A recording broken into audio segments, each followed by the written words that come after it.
Hi, Lori, GLP-1 Journey in Review. How you doing today? So, are you afraid to start on your GLP-1 journey?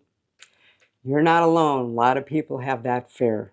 First thing, people are afraid of all the warnings that they hear on TV, and there's a lot of them. They hear about all these side effects, about if you have thyroid cancer, all these things. I don't blame them for being afraid. These commercials could be scary, but you have to do your research. One of the keys is to have a good healthcare provider. If you have a good healthcare provider, they're going to go over all of this with you, and hopefully that'll put away some of your fears. And there's a lot of people that just say they can't afford this, especially name brand. It's very expensive. It's an investment. That's only something that you could decide. There's compounds that are a little bit cheaper. You have to decide. You have to do your research. Again, talk to your healthcare provider. But a lot of healthcare providers want you to get name brand. That's just the way it is. So you have to do your research and you have to do what's right for you. And that's the bottom line. Your budget. Some people say, I'm going to go for the name brand. Now, both Eli Lilly and Novo Nordisk have a direct that you could buy for a lot cheaper, but it still is very expensive. The price is coming down. Hopefully one day it'll come down to be affordable like it is in other countries. We're working for that. That's what this channel is doing. It's advocating for that. There's a lot of other channels that are also doing that. We want good access and we want affordability. We want people to be able to afford this drug. It's a miracle drug. It's doing great things, not just with weight loss. There's all sorts of studies with liver disease, heart disease, brain issues, you name it. That's a whole nother video in itself, but it is a great drug. It is a tool. It's not a magic wand. You're not going to take it and the pounds are just going to shed off. It doesn't work that way. Trust me, if there was a miracle that did that, we wouldn't be having this video. We wouldn't be having this problem. For some of us, it's a fear of needles. Now, I work in healthcare, so I'm not really afraid of needles, but let me tell you, when it was time for me to do my first injection, I was a little bit afraid. I had a past experience with a migraine medication, Imitrex, and at the time it was only available in injection form. And it came with a self-injector, and I was still a little bit hesitant. And I got it all ready, and I poked it in my leg, and I hit that button, and it didn't fire. Oh my God. From then on in, total fear, because I had to literally take it out of the injector, do it again, which I didn't like, and trust me, it hurt my leg because I don't have a lot of fat in my leg, and that's also why I don't do the GLP-1s in my leg. It hurt, and I had to do it by hand. And from then on in, any time that I needed that medication, I took it out of the injector. It took me a minute or two to get the nerve to actually go ahead and do it. But now with the GLP-1 medications, I am a stomach user.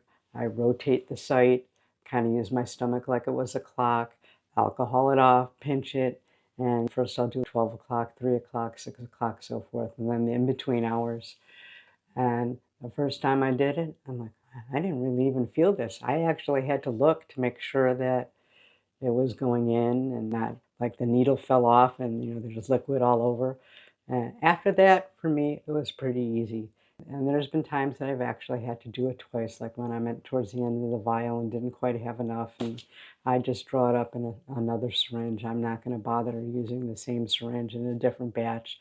I'll just give myself 2 shots. But I got over my fear of needles, at least injecting myself. It really wasn't a fear of needles.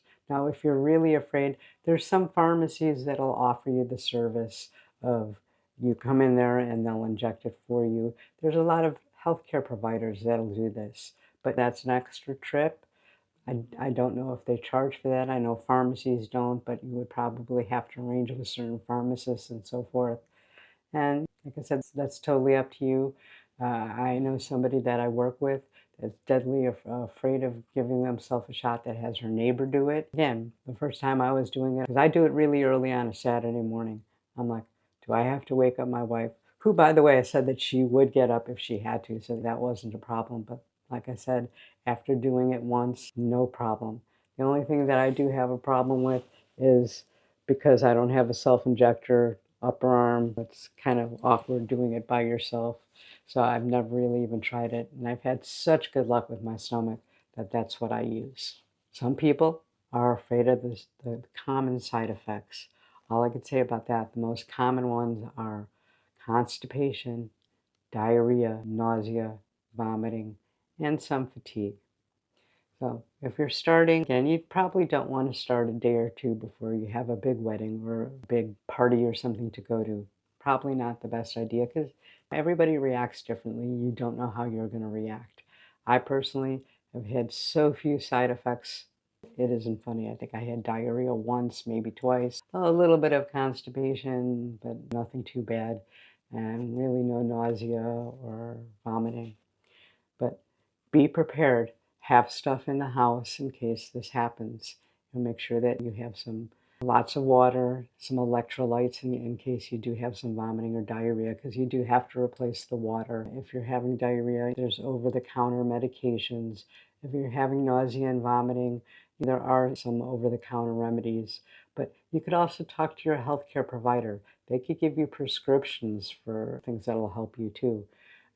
I made sure that I had diarrhea medication. I had some easy digestible food. I had eggs. I had some crackers in case I was having trouble keeping food down, which didn't happen, but I was prepared. That is the key. Be prepared. As far as the fatigue, I've never really had too much fatigue. I mean, I'm tired once in a while, but I work a lot, so I don't know if it's because of that or because of the medication. But if you need to, again, one of the reasons why I take mine on Saturday morning is I usually work a half a day or a little bit lighter day on Saturday. I'm off on Sunday, so it gives me some time to rest if I need it. And if I had side effects, don't work too much on Saturday. Sunday, I could be home if I'm not feeling well, and I usually don't work on Mondays. So that's why I chose Saturday, and it seemed to work out, so I keep that day. Again, being prepared is the key. Again, be prepared. Don't eat a greasy meal right before you take your medication or the day of your medication or fast food or something like that, because that could trigger some side effects. You may want to keep a little bit of a log so that if you do have a side effect, what you ate before, it could be a certain food that's triggering it. And this way you'll know, or at least be aware so that you could, maybe if this happens twice, you could go, aha, maybe it's all that pepper or that spicy food that I had, and eliminate it that way. Just a thought. Also, keep in mind that you may be getting some side effects if you're titrating up. Every time you take a new dose, it is a little bit more. Just keep that in mind. I haven't had any problems. My wife just recently titrated up from 10 to 12.5 and had a little bit of nausea, nothing too bad. She had it for maybe 6, 8 hours, then she was fine. The time that you do your injection could take part of it, but now she's fine. And like I said, just again, you're titrating up. Be aware that you may have some side effects, for the first week or so. Your body has to get used to these medications. That's why you start at 2.5 and slowly go up in dose, because your body has to get used to it. Makes sense, right? Remember, hydration helps with side effects. It helps with the medication. It makes you feel fuller, faster, longer. It helps with your kidney function. It just helps in so many ways. Again, if you have diarrhea, you have to replenish those fluids or you could get really sick.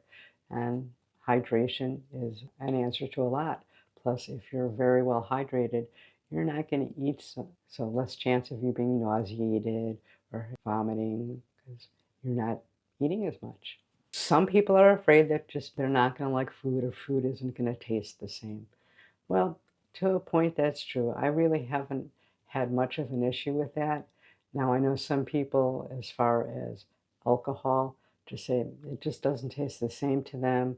I know a lot of people just don't want to drink as much, or just really can't because we're not eating as much, so your body absorbs the alcohol a little more, which is one of the reasons why they're doing so much testing on alcohol abuse and the GLP-1 medication. Not that anybody is abusing it, just saying that people tend to get a little bit buzzed quicker, so they just don't drink as much. I know some people say the alcohol doesn't taste the same. I don't know, I don't drink, so you really can't go by me. But to give you an example, one of the things that I usually do while I'm on vacation is I really like key lime pie, and that's just one of my go-tos when I'm on vacation. I had some on vacation, and it just didn't taste the same. Was it the particular pie itself? I don't know. Was it bad? No, I still enjoyed it. But all I really needed was 2 bites, and that was good. That's the beauty of this medication, is not only does it slow down your digestion and your stomach doesn't empty as quickly, it sends an impulse to your brain so that you don't eat as much. It's saying, you don't need so much pie.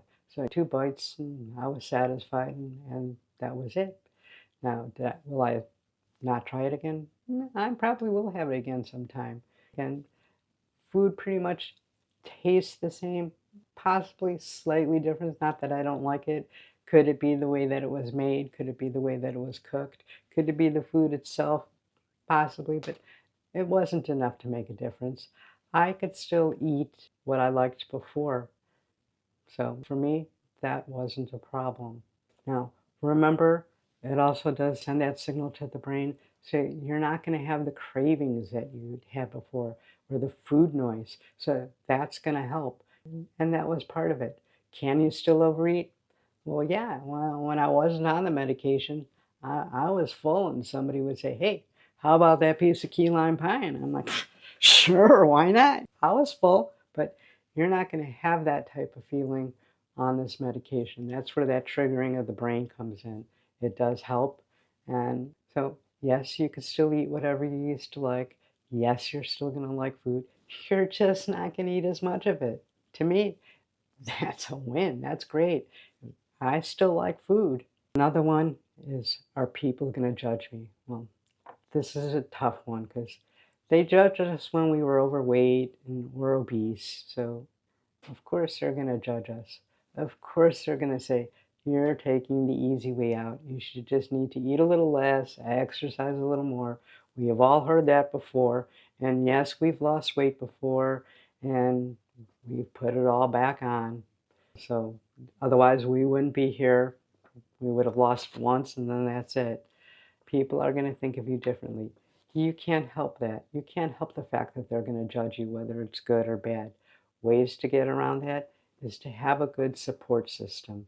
Friends, a good referring physician or healthcare provider, groups on social media, it all helps. I do this with my wife, and to me that's a tremendous help, because if I was eating a certain dinner and she was eating something different, I might say, why aren't I eating that? But again, at a restaurant with other people, I have had my grilled fish and vegetable, and they're having their pasta with all these fancy sauces, and it didn't bother me. But again, the brain trigger from the medication. So it makes life a little bit easier. It makes this lifestyle easy and a little bit more manageable. Hopefully these fears now are something you could deal with everything that you've learned from this video. Hopefully that helps. Let me know if there's anything that you fear or did fear when you started the medication. Let me know in the comments. And for today's contest, we're going to have a cat. So you could either write in the comments cat or the emoji of a cat, like this video, and be a subscriber, and you're in the contest to win an Amazon gift card. I've given several of them away. I would love to give you one. So tell me what you think, put it in the comments, and let me know if there's anything that you fear or that you did fear before you started this journey. And we'll talk about it in the comments. Hopefully somebody could learn something from this, and we'll catch you next time.